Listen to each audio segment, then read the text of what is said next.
Good morning, everyone. Today we will be presenting the structural design for office building W. McDaniel Investment, presented by Daniel Hill, Stephanie Lopez, Ted Michelle, and Drew Vogel from UA Whitaker College of Engineering.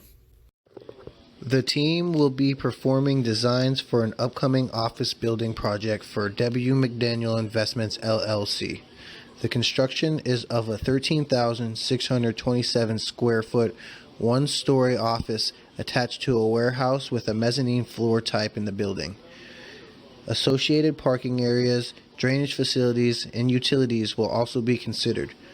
The structures consist of a prefabricated steel building with concrete CMU exterior walls that are unsprinkled. This is because the mezzanine will be used for storage and elevator access will not be required. The building will be unsprinkled, requiring an immediate exit in accordance to fire safety codes. There is a firewall that will lie between the office and the warehouse to add a safety measure for employees. Presented in this slide are the different views of the building. Here you can see the office is located to one side of the building. The warehouse has bay doors that will give direct access to trucks for unloading and loading purposes. The steel frame has height variations as seen in the second and fourth image. Another note to take is that when the height is inconsistent, the worst case scenario will be used for additional design constraints and calculations when necessary. This project will be taking place at 6380 Corporate Park Circle, Fort Myers, Florida 33966, which is located around 12 miles to the northwest of campus. Calculations created for this project were in compliance with the minimum design loads and associated criteria for buildings and other structures, also known as ASCE 7-16. Volcraft, steel joist, and joist girder systems was utilized in the development of support structures. In addition, Florida state standards were taken into account, so design standards adhere to the 2017 Florida Building Code. Load calculations will be determined based on dead, rain, live, and wind loads that will be applied to the building in compliance with the Lee County Building Codes. Using the ASCE 7-16, the most conservative load combination will be selected to ensure the safety of the structure and its occupants. These loads will be translated to study the effects on the building, such as the roof, steel frames, columns, walls, foundations, butt joists, and bracing. The stress created by the load on the building members will specify the tension and compression forces generated internally. For the selection of the board joist, a maximum deflection will govern the design based on Volcraft specifications. Exterior columns will be designed as fixed free end. The foundation is designed based on the building applied load as well as the bearing capacity of the soil. The location's geotechnical properties will provide information to generate dimensions and thickness of the foundation as well as the steel rebar selections. In addition to national codes, there were specific project requirements considered in the development of member designs. Since open space is required for the warehouse, the entire building will be having exterior columns. The columns with the largest columns of load was studied and its final dimensions were applied to the rest of the columns surrounding the building. The masonry loads will be supported by including butt joist system. Butt joist calculations will be in compliance with Volcraft code. Due to the geographic location of the building, which is Fort Myers, Florida, when designing foundation, the soil bearing pressure is identified as 2,500 psi from the geotechnical report received of the site. Based on the design of the building, the foundation will consist of pad footing design. The maximum dimensions for the building is of 121 feet by 93 feet by 29.3 feet. The building is considered an enclosed building where internal pressure is moderate and internal pressure coefficients are of plus or minus 0.18. Since the project is located in Fort Myers, Florida, a 160 mile per hour ultimate wind speed for 3-second gusts is identified, while a 124 mile per hour nominal wind speed is defined for this location. From the location, soil properties, the bearing pressure is of 2500 psi. The building is defined as a risk category 2 according to ASC 716. Surface roughness B is selected based on the characteristics of the surrounding area. Surface roughness B is defined as urban and suburban areas, wooded areas, or other terrain with numerous closely spaced obstructions that have the size of a single-family dwellings or larger. The facility, being 29 feet and 4 inches tall, classifies as exposure B. For buildings or other structures with mean roof heights less than or equal to 30 feet, classify as exposure B. The provided figure in the slide shows the layout of the warehouse and offices. The mezzanine is located above the offices and reception area. The warehouse is an open layout, as shown here and mentioned in the previous slide.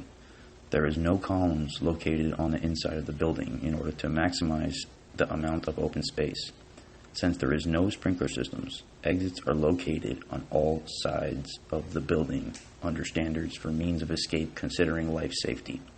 The live load on the roof is 20 psi and the dead load is 30 psi. The second floor has a live load of 60 psi and a dead load of 20 psi. Design parameters are taken into consideration for building products to be used on the building. For this building, design considerations include a maximum wind speed of 160 miles per hour, surface roughness B, exposure B, internal pressure coefficients for an enclosed building, and building zone locations per Florida Building Code. All building products such as windows, doors, and roofing materials must be tested and approved through Dade County for the approval for use in high-velocity wind zones.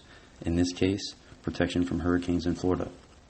Per Florida Building Code for exposure B, with a mean roof height of 30 feet, using tables R301.2, the following actual applied wind pressure is calculated based upon the area of the fenestration size, zone location on the building, and height from grade level.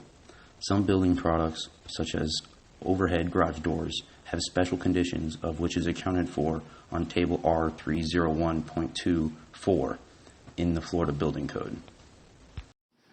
Before the development of member dimension, loads were calculated to understand how much pressure was imposed to the members. In this slide, you see the steps taken in accordance to the minimum design loads and associated criteria for buildings and other structures using the main wind force resisting system. Some of these parameters are due to the geographic location of the building, while other parameters are in respect to the proposed design dimensions and shapes. In addition, other considerations were taken from national standards and practice to include, as mentioned from our mentor, risk category, wind speed, wind directionality factor, exposure category, gust effects were all determined in the process and used to identify the total load. Presented here are the parameters obtained for this building. During the selection of the parameters, some choices to keep the design conservative was in order to increase safety. This project was identified as a risk category 2 with exposure category B, potentially facing wind speeds of up to 160 miles per hour and also having a topographic factor of 1 and a gust effect factor of 0.85. Since the building is almost 30 feet tall, Kx is equal to 0.7, yielding a velocity pressure of 45.87 psf. The internal pressure coefficient is a plus or minus 0.18 since it is considered to be an enclosed building. All this together calculated gives us a wind pressure of 39.4 psf. By multiplying that value with the area of the largest wall of 3,600 square feet gives us a total wind load of 142 kips. Foundation calculation started by having an applied load of 48.2 ksi. Based on the material, in this case steel, the yield strength was of 40 ksi. The concrete comprehensive strength is of 2,500 psi, and the soil bearing pressure is of 2,500 psf.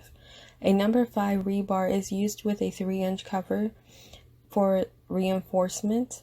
Findings show successful results with columns of 1 by 1 feet and a pad footing design of 6 by 6 by 3 feet. The worst case concrete tie beam is located at the 8 overhead garage doors, where the loading bays are located on the plans. The span length is 12 feet, of which governs design. The concrete tie beam must be able to support the concrete wall and parapet above. The roof is supported by the exoskeleton of the steel building, so roof load did not have to be taken into account for tie beam design. It should be noted that the design standards in the Florida Building Code directly reference ASTM for minimum requirements for buildings that do not require complex tie beam designs. For this particular project, standard reinforced concrete tie beams practice is acceptable. Our worst case for concrete tie beam loading resulted in a final design of 2 number 5 rebar top reinforcement, 2 number 5 rebar intermediate reinforcement, and 3 number 5 rebar bottom reinforcement, with number 3 stirrups at 8 inches on center. Adding stirrups will help support a long span beam and shear. It can be recognized that the beam could have had only 6 number 5 rebar to meet the minimum design requirements. However, with the consideration of the additional weight of concrete above the tie beam, as engineers, we recognize that due to a close threshold, we should design conservatively by adding more area of steel and stirrups to the new reinforced concrete tie beam design. The steel bar joists support the second floor mezzanine intended for storage use for the construction company facility. With the consideration of the weight of building materials, a conservative live load of 60 pounds per square foot was taken into account for the design of the steel bar joists. The bar joists were designed based upon the Volcraft manual specifications.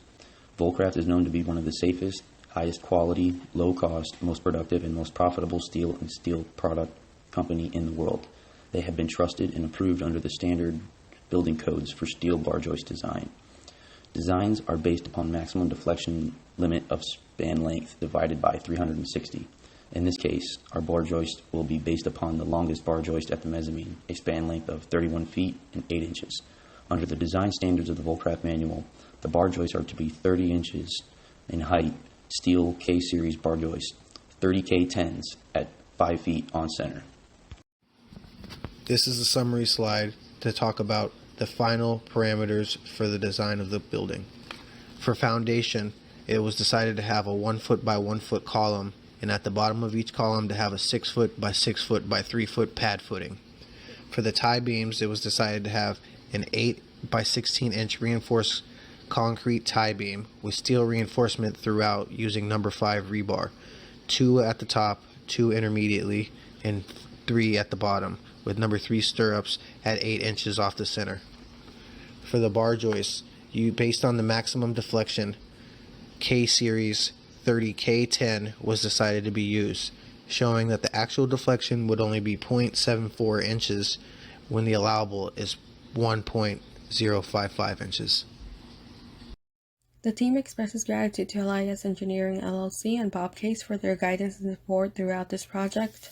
Special thanks to civil engineering instructor Dr. Badir for his encouragement throughout the process and mentorship through value input.